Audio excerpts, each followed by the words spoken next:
Qəbələ şəhərinin Səlbir ərazisi. Gitdik.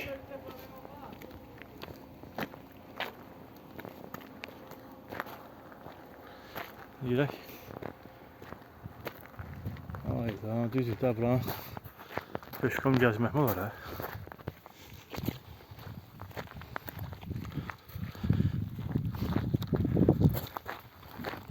Şimdi bura oldu tarixi ərazi, eləmi?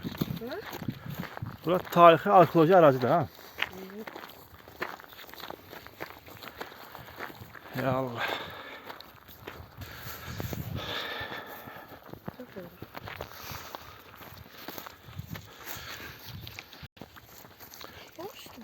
Deməli, hər muzey ərazisinə giriş 2 manat, 1 manatda maşın.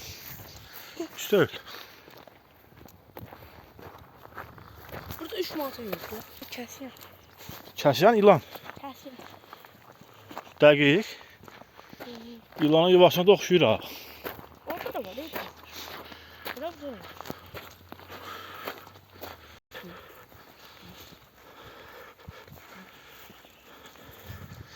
Ya Allah, görək burada nə var? Ha. Təndirdən. Qaplar. Ha. O tarixi yolculuk var ha burada.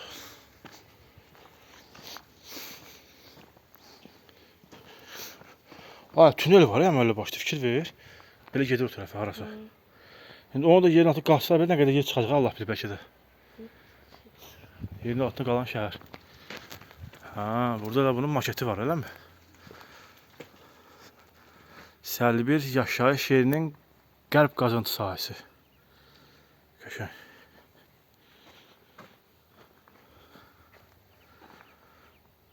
Katakomba tipli qəbirlər.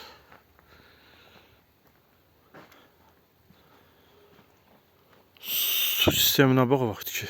Boru. Şeydən gildən də desən onlar. Boru. Ha, deyə. Şimdi qazıb axtarası olsa, bu ya beləsinə gedir, beləsinə gedirdi onun arası. Bir təndir olur. O vaxt ki, bazı təndirlər, eləmi? Boru. Su sahəsinə bax.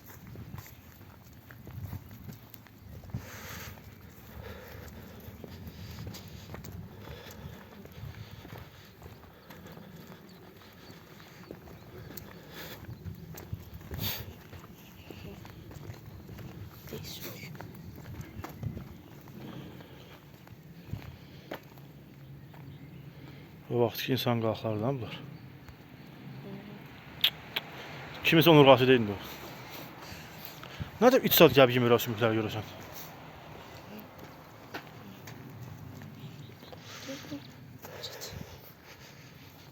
Oy.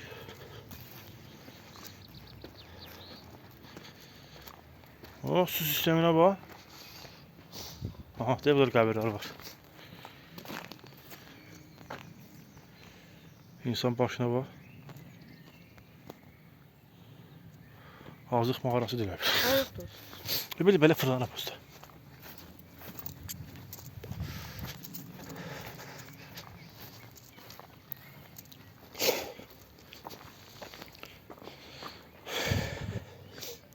Buradan keçmə icazə var görürsən?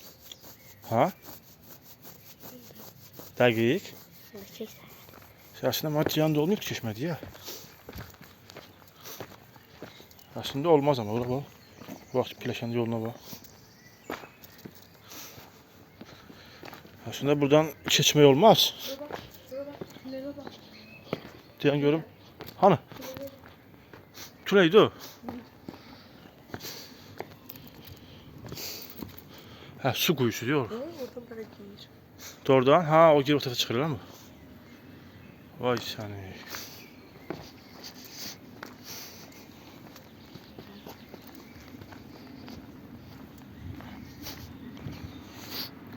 Ha, deyək, girib gəl buradan çıxırsan, da.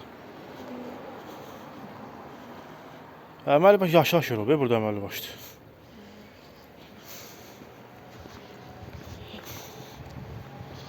Ay səni.